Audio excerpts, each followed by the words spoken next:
Dignitaries, ladies and gentlemen, good morning to you all. Before proceeding, I'd like to, on behalf of the Investigation Board, give our sincere condolences to our dearly departed heroes. It is said that an aircraft investigation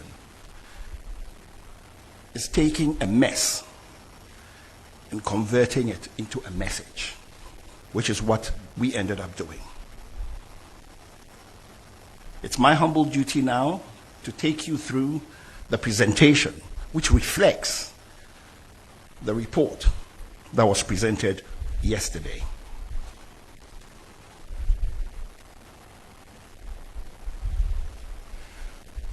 On Wednesday, 6th August 2025, the Z9EH tail number Golf Hotel Foxtrot 631 helicopter operating a scheduled flight from Accra to Obuasi was involved in a crash at Dampier Forest Reserve of Anochi Crow, Brofriedro, in the Adansi Ekruform district, Ashanti region. All 3 crew and 5 passengers on board died.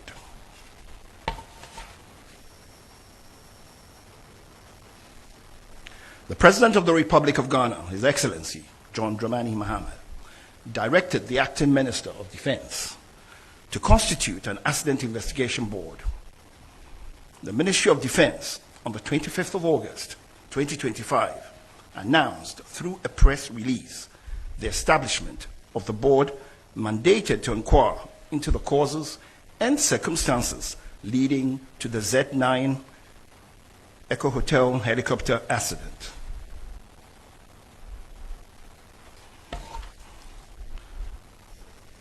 This investigation has been conducted in accordance with the Ghana Air Force flying orders, the Ghana Air Force Air Staff instructions, Annex 13 of the International Civil Aviation Organization's Convention on International Civil Aviation.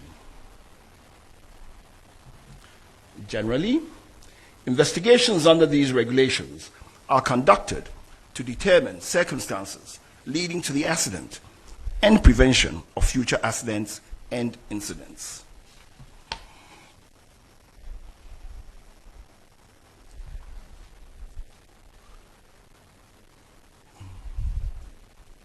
The final report, which was presented, came in a format which had 4 parts.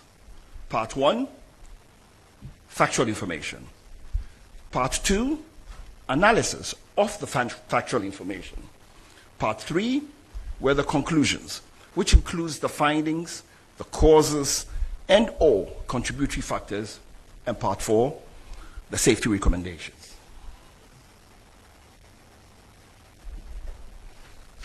The composition of the board. This is now getting into the methodology of the investigation. The composition of the board had national security, Ghana Armed Forces personnel, personnel from the Aircraft Accident and Incident Investigation and Prevention Bureau, Ghana, National Intelligence Bureau, and we had some staff from the US Air Force also with us.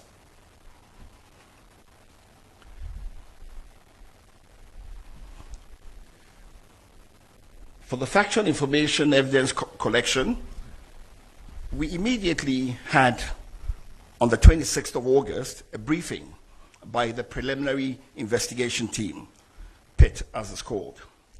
Now, the preliminary investigation team were sent out on the same day of the accident by the Air Force. Their task was to go to the accident site, secure the site, try to protect and make sure that all perishable evidence was secure. Now, when we speak of perishable evidence, we mean things like information, things like memories, because people forget after a short time. They also have the duty of making sure that they make sure that in as much as possible, they can capture and do a wreckage diagram of all the parts and so on that were around the crash site, because all these help in deducing what actually caused the accident. So we had a briefing by the pit team, and they handed over the pit report. The flight recorder, made up of the flight data recorder and the cockpit voice recorder, which is typically called the black box, and some personal effects of the passengers. The team then started, having gotten this information, decided to proceed to the accident site to get first-hand knowledge of the accident site and to be able to interview witnesses and so on. We also went through a process of looking at all the maintenance records of the aircraft. We looked at the flight logs of the aircraft, we looked at the flight logs of the crew, we checked on the crew's qualification, we checked on documentation, just to be sure that everything was proper. The flight data and cockpit voice recorder were then transported to the AVIC Flight Decoding Center in Xi'an, China, from the 12th September to 22nd September 2025. Now, AVIC is the Aviation Industry Corporation of China. The aircraft is a Chinese aircraft. They were the manufacturers. They had the software and the hardware capable of decoding and giving us the data from the flight data recorder. So we had to go to them.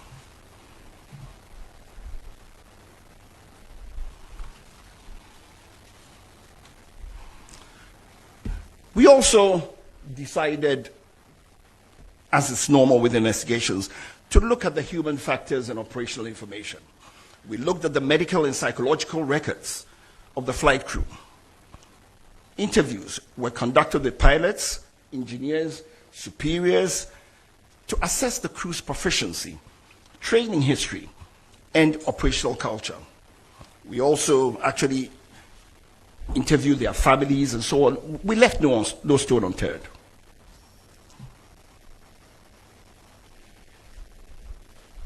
We also interpreted the weather. We looked at the weather on the day. And we looked at the META, which is the actual weather at the aerodromes. We looked at the TAFs, which are the terminal aerodrome forecasts, eyewitness observations, and then we also took data from the Ghana Meteorological Agency.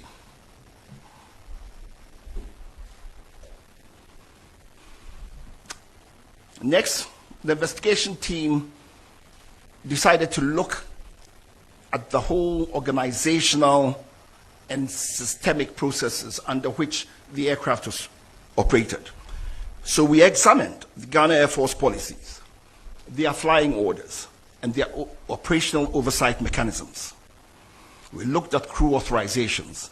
We looked at the air tasking order procedures.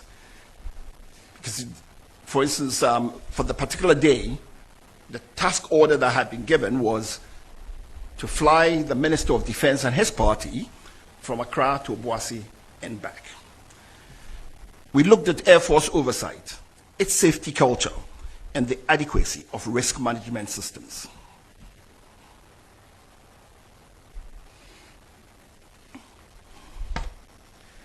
Having gotten all this factual information, we then moved to analysis and reconstruction. Using data from the flight data recorder and cockpit voice recorder, radar tracks, and eyewitness accounts, the flight path was reconstructed. We also looked at various analysis of several data and other similar accidents. And then we pieced together the sequence of events leading to the accident. From that, we came up with our findings and causes, and then finally, the safety recommendations.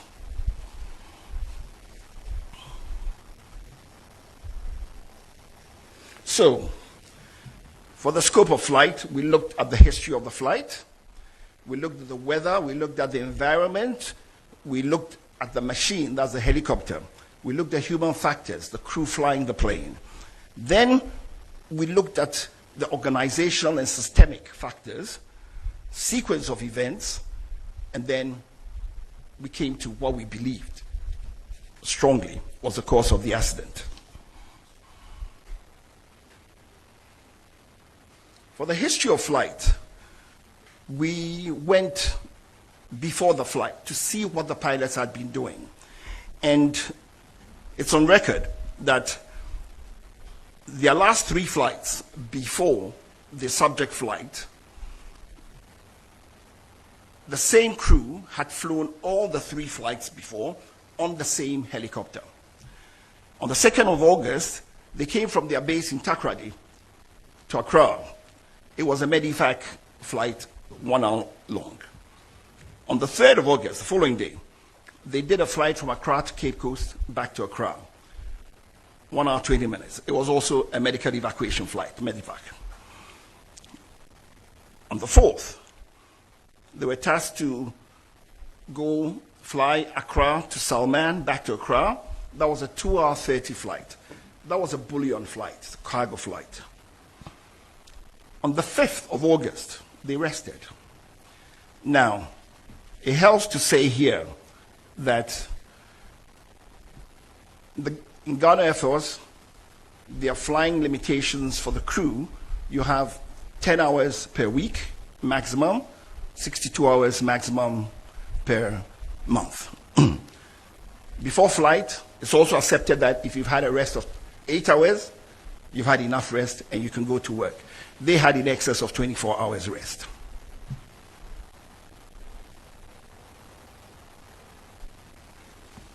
On Wednesday, 6th August, the crew for the Z9 aircraft, call sign, ISCAP, Hotel Romeo, India, planned to execute the task order for the Ministry of Defense. The flight was scheduled to depart at 8 a.m. with an estimated en route time of 50 minutes. The captain delayed the flight due to adverse weather in Accra, Kumasi, and Obuasi. The weather improved about an hour later. So, takeoff ended up at 12 minutes, 14 seconds after 9 a.m. Throughout the flight, the altitude changed to avoid low clouds. Now let me explain why this was so. The flight started out being conducted under visual flight rules. Now, if you're flying under visual flight rules, what it means is you're using visual references to navigate. It's a normal way of flying. So they were using visual cues to navigate to go to Obuasi. And so they had to stay away from cloud in contact with the ground. So as the cloud base changed, they changed their altitude. Where they needed to avoid, they would avoid.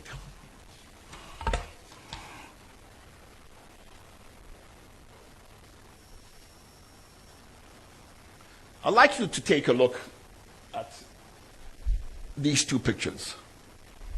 Now, first of all, these pictures were taken in the environs of where the accident took place. Take note, it wasn't taken on the day of the accident, but it's just representative. The picture on the left shows the morning weather and shows you the visibility, gives you some idea of the visibility on the day. The picture on the right is taken from the same place, looking at the same area, and you can clearly see that you can make out the ridges in the terrain over there. And it's noteworthy that on the day of the flight, this visibility you are seeing that I'm telling you, you can't even see that. As you can see, on the day, the visibility was much worse. From eyewitness accounts, the visibility was down to close to 200 meters at some point. This also shows a picture of actual weather from a passenger who was on board the aircraft, just to give you an idea.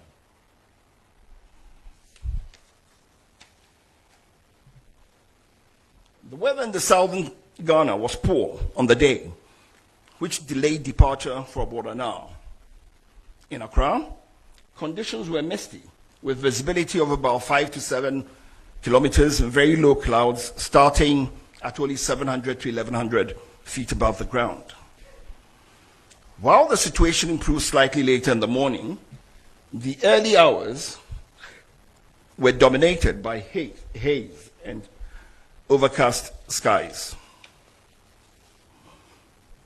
In Kumasi, the weather was worse, with drizzle reducing visibility to around 4 kilometers and heavy, low clouds sitting just 600 to 900 feet above the ground. Only Accra and Kumasi Aerodrome were available. Only Accra and Kumasi Aerodrome weather were available.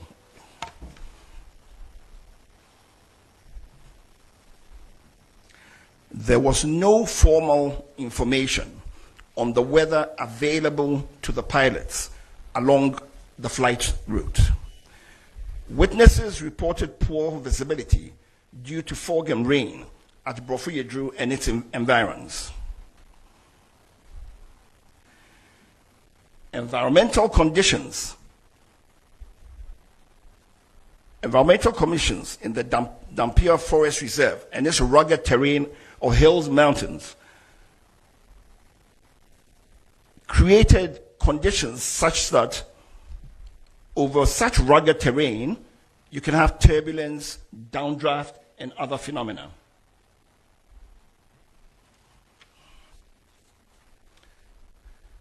Now, to look at this is what we're talking about.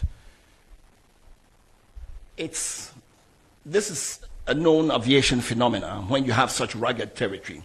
And what ends up happening is turbulent wind currents occur usually around ridgelines, mountains, and hills, and can generate sink rates in excess of 1,000 feet a minute in moderate wind conditions. These sink conditions can often exist well above the barrier that induces the eddies.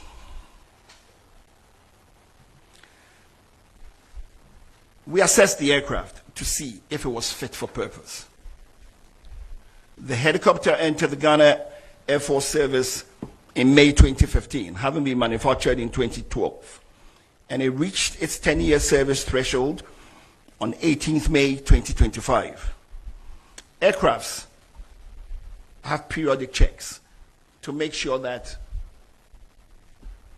they are fit for service. The Air Force has 25-hour checks, 50-hour checks, and 100-hour checks. The 10-year check for the helicopter is what was mandated for this helicopter. Now, as is usual, an operator, in this case Ghana Air Force, requested from the manufacturer an extension. And it's normal, happens in civil flying, happens with any type of flying.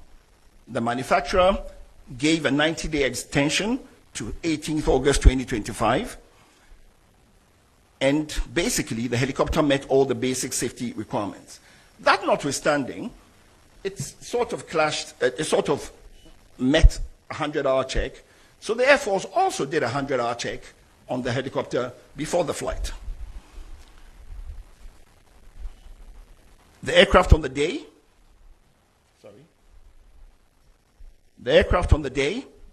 was declared serviceable and duly signed off by both the engineers and the captain.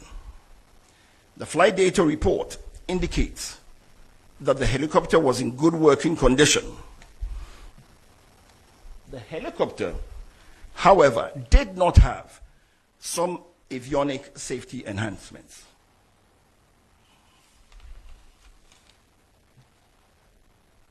As I said before, the aircraft was serviceable and airworthy. The additional safety equipment that the helicopter did not have were things like the helicopter terrain awareness system or the enhanced ground proximity warning system, as you may choose, advanced navigation with terrain mapping, an automatic flight control system. And I would say that these safety equipment would have enhanced situational awareness. For instance, it didn't have an autopilot. That's advanced, the automatic flight control system, so that the crew had to manually fly the plane. So it sort of increases workload. Typically, you want to have a plane that has an autopilot. All the civil planes use autopilots, and the workload on the pilots is very low. It gives you the chance to do things and to think easily, and so on and so forth. Despite all this, the aircraft was in a good condition to fly and met all safety requirements.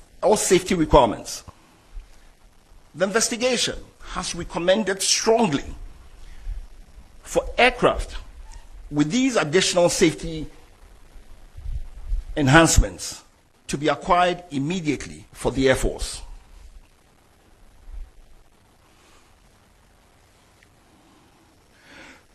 To rule out any potential human causes, we also examined the qualifications, experience, and competence of the crew. The captain has a postgraduate certificate in safety and accident investigation from Cranfield University, UK, in 2024. The captain was a qualified FAA, that's the Federal Aviation Administration, commercial and instrument-rated pilot from Bristol Academy, Florida, USA, in April 2015, 10 years ago. Within the Ghana Air Force, he was recategorized in March 2025 as a Cat C pilot. That is, a pilot qualified to be a captain on the helicopter, the Z9 helicopter. And he had a green instrument rating.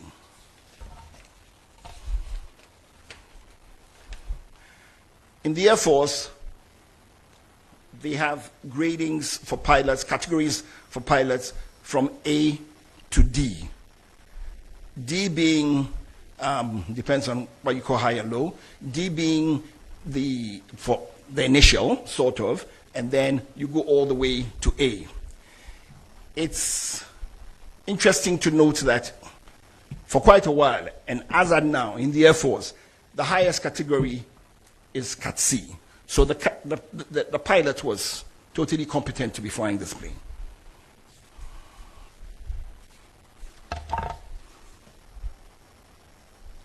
The co-pilot was also a qualified FAA commercial and instrument-rated pilot from Bristol Academy, Florida, and he qualified in April 2023.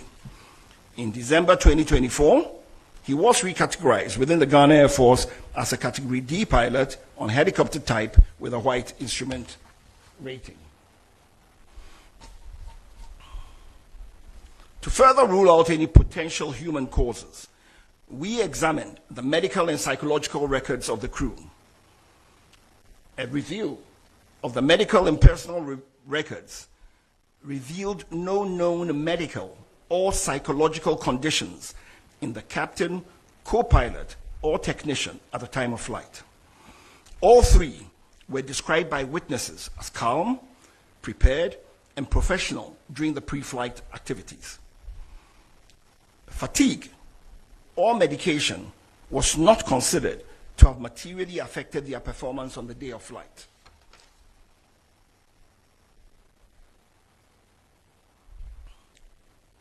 Now to the sequence of events. The flight departed Accra under visual flight rules in marginal weather. The flight to Brofuyedro was uneventful. Brofuyedro is approximately 90 miles from Accra, about 10 miles from Obuasi. As the flight approached Obuasi, visibility deteriorated rapidly due to mist and low clouds. At 9:56, the crew entered IMC, which is Instrument Meteorological Conditions. To the layman, it is they flew into clouds because they no longer could stay away from the clouds, so they flew into clouds and transitioned to IFR. Now, IFR is Instrument Flight Rules. So what it means is they now transitioned from navigating using visual cues to now navigation solely on the aircraft's instruments. The crew then initiated a climb to cross terrain that they were aware of. They initiated the climb to cross the terrain. Seconds before impact, the crew stated that they could see the high ground below, so they had gone over it. Suddenly thereafter, the helicopter that was flying up without any change in its power or in the pitch, which we use to go up and down, suddenly lost height and impacted a ridgeline at about 1370 feet above sea level. And this was about 6.5 miles from the destination, and this happened at 9:58.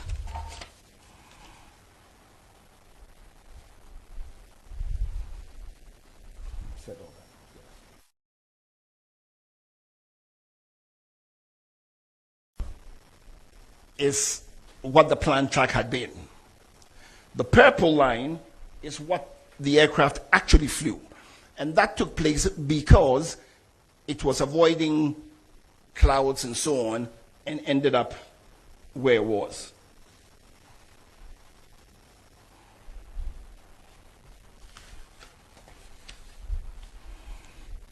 Now to our findings. The helicopter was airworthy, but it lacked additional safety enhancements. For instance, the terrain awareness warning system. Now, you know, the terrain awareness warning system, for instance, is predictive. So what it does is it tells you, warns you, it gives you a better picture of the situation and puts the pilots in a better, it gives them, puts them in a position to make better judgments, to be able to see everything and be able to foretell if there are any things that could possibly create a problem. But they lack the additional safety enhancements required for the weather phenomenon over that terrain.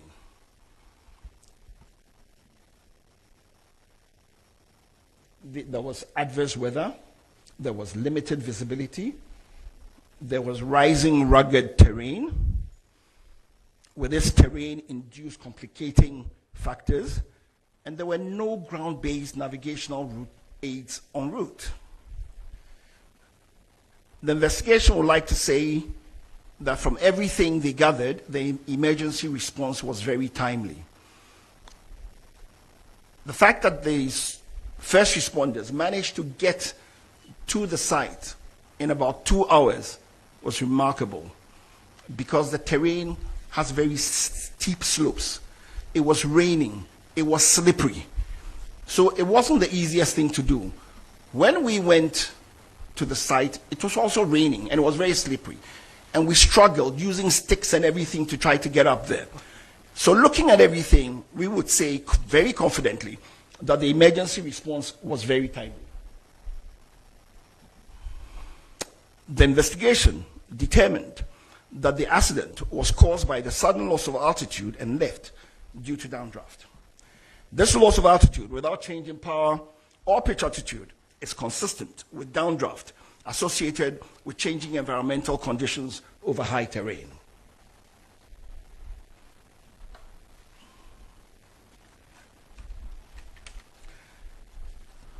In our findings also, we said there's limited national navigational capacity, a capability for en route and remote area weather services. We also looked at training and realized that the Air Force doesn't have much simulator training. We looked at flight monitoring and realized that there was no flight data monitoring also taking place. For flight following and tracking of aircrafts, we realized that it was also not there. There's no secondary surveillance radar, no automatic dependent surveillance broadcasts, or any other real-time tracking of aircraft.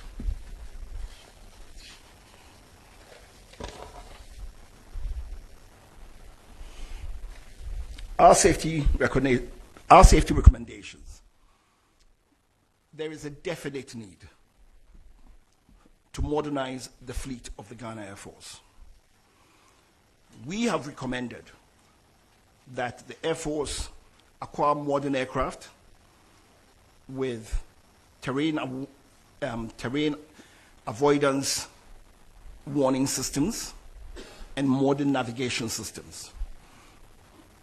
That the aircraft should have cockpit voice recorders and flight data recorders, which are the audiovisual capable types. That the Air Force should invest in simulators for recurrent training. That they contract certified aviation weather provider or providers, and that Ghana as a nation should try to have en route navigational aids, especially in remote areas. The Air Force should seriously consider establishing flight data monitoring and en route tracking systems. And finally, we believe that they need to acquire ground support equipment, modernize what they have.